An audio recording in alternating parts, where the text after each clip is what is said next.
Y antes de seguir con la presentación respecto del Estatuto Laboral, sí quisiera hacer un llamado anexo, un llamado a la urgencia, un llamado a las autoridades, particularmente a los gobiernos locales, pero también a esta comisión, respecto de la situación que se vive en el clima del país, sobre todo con dirigentes sociales que hoy día se encuentran amedrentados y amenazados de muerte por haber apoyado el paro de los portuarios. Tenemos varios dirigentes que en este momento están realizando, o hace un rato realizaron una conferencia de prensa denunciando estos hechos y han intentado tener respuestas de la institucionalidad, pero vemos también por parte de las instituciones y del gobierno un silencio que permite que este tipo de amenazas que no veíamos desde tiempos de la dictadura aparezcan y se transformen en formas de amedrentar y de reprimir la organización de trabajadores y trabajadoras. Dicho eso, voy a partir con la presentación. Nosotros hicimos llegar también un documento, desconozco si lo tienen en su poder, pero si no, le voy a pedir otro más, el de cerca de 20 páginas, que es un documento firmado por diversas organizaciones sindicales y estudiantiles, que sigue siendo firmado, de hecho lo presentamos con corte ayer, pero la verdad que siguen varias organizaciones interesadas en este contenido que nos hemos reunido desde el comienzo de la tramitación. Y es importante recalcar esto porque somos precisamente las organizaciones sindicales con más representación y presencia de jóvenes quienes estamos rechazando este proyecto, pero a su vez estamos proponiendo una alternativa que tenga sentido con las necesidades. Y quiero partir diciendo que nos parece que este es un proyecto que es engañoso. Es un proyecto que se concentra en utilizar las necesidades efectivas que tienen hoy día estudiantes que trabajan, muchos de ellos a lo mejor en negro, pero para justificar una intención más bien de beneficiar y de flexibilizar la manipulación de mano de obra precisamente en sectores como el comercio y servicios que se hayan formalizado. Por eso nosotros decimos que la primera razón para nuestro rechazo es que hay una fundamentación distorsionada. Señala el propio proyecto del gobierno que del 9% de los jóvenes entre 18 y 28 años que declara y estudia, el 3% declara estar en la informalidad, y en esto queremos ser categóricos. No hay ningún indicio de que esto sea por voluntad propia, como ha argumentado el Ejecutivo. Sí, efectivamente, nosotros como trabajamos en una federación que tiene muchos casos de informalidad, existen casos de estudiantes que deben renunciar a la formalidad para mantener los beneficios de financiamiento de la educación, pero lo cierto es que la gran mayoría de ellos lo tienen como una imposición del empleador que se ahorra un montón de costos y no paga cotizaciones, entre otras formas de administrar de manera mucho más flexible la mano de obra propia, por ejemplo, de bares, restaurantes, afines y cafeterías que operan. Los call centers también son un ejemplo bastante importante. Además, la mayor informalidad juvenil no se concentra en los sectores que estudian y trabajan. Eso es importante señalarlo. El 30% además está ubicado en jóvenes que están desempleados pero que tampoco estudian. Y este proyecto, para solucionar ese problema de desempleo, no ofrece ni siquiera una coma. Otras razones que están vinculadas a esta distorsión en la fundamentación es esta tesis de que es la rigidez de la contratación, esto de tener una jornada continua, lo que impide que los estudiantes ingresen al mercado laboral.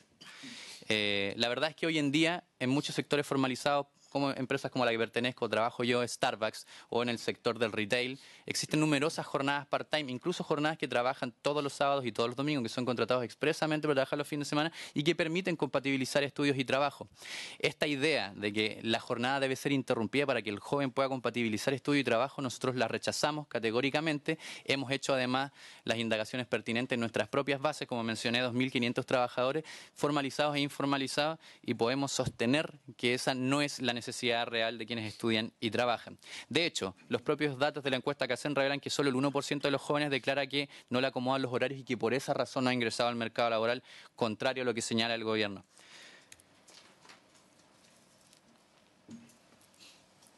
La segunda razón, y esto es del todo fundamental antes de entrar en la minucia, la minucia legislativa, que es lo que varios de nuestros compañeros y compañeras ya han elaborado. Existe un vicio constitucional claro. Nos parece del todo improcedente que se le permita al Estado discriminar entre dos tipos de trabajadores y entre dos tipos de estudiantes para entregar beneficios vinculados al financiamiento de la educación. No puede ocurrir que exista un estudiante de primera y segunda categoría que acceda a la gratuidad trabajando y teniendo los mismos ingresos, trabajando en el mismo lugar, teniendo el mismo cargo y las mismas jornadas, salvo la pequeña diferencia de un contrato especial versus un contrato regido por norma general y que uno acceda a la gratuidad y el otro no. Nosotros sostenemos que efectivamente hay un problema respecto del acceso a estos financiamientos, pero no pueden estar condicionados ni utilizados como moneda de cambio para medidas de flexibilización que, como he dicho ya reiteradamente, no se condicen con las necesidades reales de quienes trabajan y estudian. Por lo tanto, también se generan entonces, incluso en las propias empresas, podríamos tener mañana en Starbucks trabajadores de primera y segunda categoría que, además de tener distintos derechos, la posibilidad, por ejemplo, de exigir una jornada continua, pero que en virtud de ello no van a poder acceder a la gratuidad de la educación u otro tipo de financiamiento. Esto nos parece elemental para de plano rechazar este proyecto de ley. La tercera razón, y tiene que ver ya con los defectos formales del proyecto, algunos de los cuales creemos son insubsanables porque están en el corazón del proyecto. El propio ministro del Trabajo, en varias reuniones que sostuvo con nuestra organización, con otras organizaciones, señaló que si hay algo que no está dispuesto a transar es la fragmentación de la jornada. Y para nosotros ese es el núcleo principal de la discusión. Y creemos que no solo está muy mal regulada en este proyecto, sino que además potencialmente en cualquier circunstancia difícilmente va a poder ser controlada por el trabajador, por lo que se presta para un sinnúmero de abusos que van a terminar no solo por deteriorar la calidad de vida de quienes están bajo ese contrato, sino para hacer que empresas terminen sustituyendo a trabajadores que están regidos por norma general y que son menos flexibles y que además, como dice el punto 2, tienen derecho a descansos dominicales. Ha dicho el ministro en varias ocasiones que es una falacia que no se respeten los descansos dominicales y se ha referido a las empresas que no trabajan los domingos, pero quienes estamos en el sector de comercio, servicio y en el sector gastronómico y trabajamos en muchos casos los 365 días del año, sepan ustedes que empresas como Starbucks y otras del rubro, el entretenimiento, los cines abren los 365 días, lo van a encontrar el 1 de enero, lo van a encontrar el 25 de diciembre, pero al menos en estos casos existen descansos compensatorios, quien trabaja un 18 no trabaja el 18 del año siguiente, tienen un recargo adicional, los descansos dominicales hay 2 domingos garantizados todos los meses, salvo para los trabajadores que trabajan menos de 20 horas y que son contratados especialmente para trabajar los fines de semana, y existen además descansos compensatorios, los famosos domingos adicionales del comercio, que son 7 durante el año, que además se pueden anexar a un domingo libre como un día sábado. Todos estos derechos, de acuerdo al articulado del proyecto, quedan suprimidos, puesto que la jornada se encuentra propiamente regulada y por lo tanto aparecen como un nuevo incentivo, no solo de abaratamiento de la mano de obra, sino también para la administración a la hora de disponer los turnos. La jornada fragmentada, me devuelvo, porque insisto, es tan importante, porque las empresas en las que se va a emplear este contrato, y que no son particularmente las que hoy día están trabajando con gente en la informalidad, sino las que están precisamente muy formalidad y establecidas en el gran comercio y en el sector de servicios, tienen lo que se denomina horarios peak de atención, de actividad comercial, y es precisamente en esos horarios donde se va a disponer de los trabajadores estudiantes. Ya mencioné lo de la sustitución laboral. La desprotección ante la incapacidad laboral y el pre y postnatal ya lo explicaron varios de los expositores, pero me remito a reiterar que efectivamente existe un riesgo potencial al generar este incentivo para no cotizar, para recibir un 7% más de remuneración, en remuneraciones que además hay que decirlo, son por naturaleza bajas. Los trabajos a los que van a aspirar los estudiantes van a ser normalmente vinculados al salario mínimo, como dijo la CUT en su exposición, en 30 horas son 192.000 pesos actualmente el salario mínimo, por lo tanto un 7% más puede ser no solo un incentivo para no cotizar, sino que incluso en caso de licencias médicas que no van a ser pagadas, para trabajar, digamos, sin haberse recuperado, haber puesto en primer lugar la salud. Y peor aún en el caso del pre y el postnatal. Respecto de la imposición de la jornada, lo hemos dicho hasta el cansancio, nada, ninguna coma, ninguna palabra de este proyecto garantiza que el empleador respete las necesidades académicas del estudiante ni la malla. Supone que el empleado y este estudiante que va a estar trabajando por primera vez, que tiene probablemente nula experiencia laboral y probablemente tampoco tiene una organización sindical detrás, va a tener el poder de negociación para decirle al empleador qué malla ponerle. Sin embargo, en el propio proyecto existen un sinnúmero de defectos que ni siquiera se habla que ocurre en caso de que ambas partes tengan visiones distintas sobre la malla curricular, cuál es la que prima, y nosotros entendiendo que el contrato en general es de adhesión,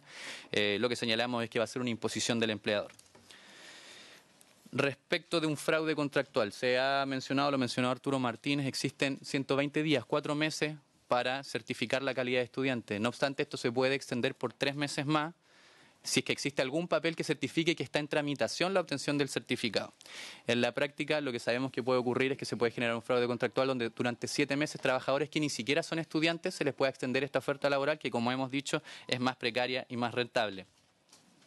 Ya mencioné la renuncia a los descansos dominicales, los descansos compensatorios. Dificulta el paso del contrato a plazo fijo a un contrato indefinido. Existe una renovación automática. Actualmente, cuando un contrato vence y el trabajador sigue prestando servicio, el trabajador o la trabajadora, se entiende que pasa automáticamente indefinido. Con este proyecto se renueva por otro contrato definido a plazo. Y además tenemos un contrato posible adicional. La ley también señala que solo se puede renovar el contrato 2 veces y luego pasa a ser indefinido. Este contrato nuevamente aumenta la brecha y coloca un contrato más, 3 contratos de renovación. La prohibición de contratación habla de que se le prohíbe a los empleadores que sean condenados por accidentes ocurridos en el año calendario inmediatamente anterior, no podrán contratar estudiantes trabajadores.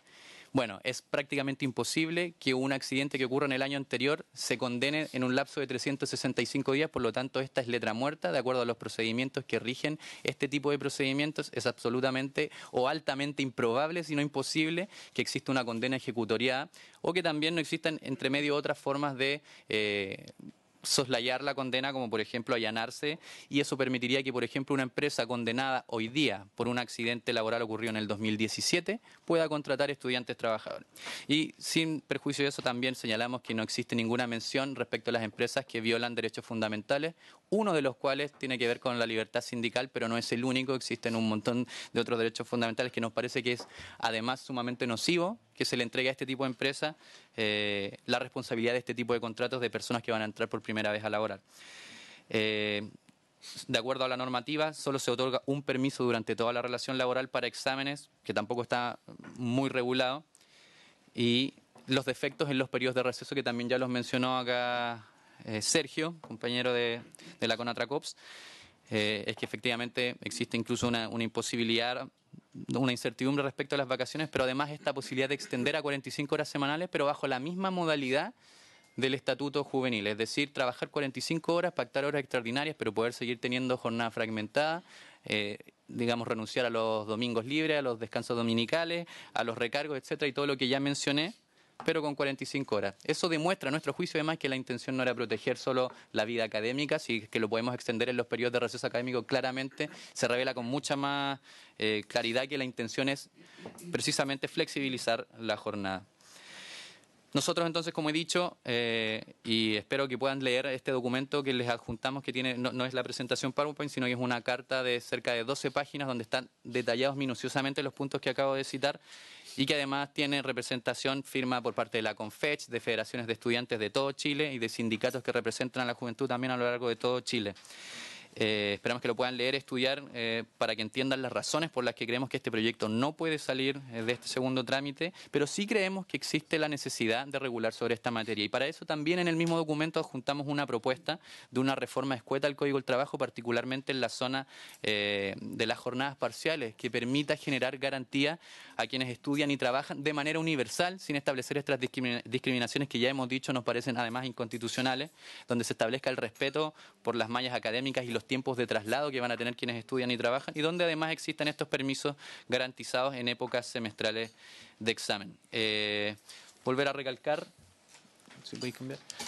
ya lo dije en todo caso, que el rechazo es nuestra postura actual, tenemos esa contrapropuesta y que quienes firman no es solo quien les habla ni tampoco la federación que represento, sino que una coordinadora que hemos establecido entre estudiantes y trabajadores organizados. Eso, muchísimas gracias.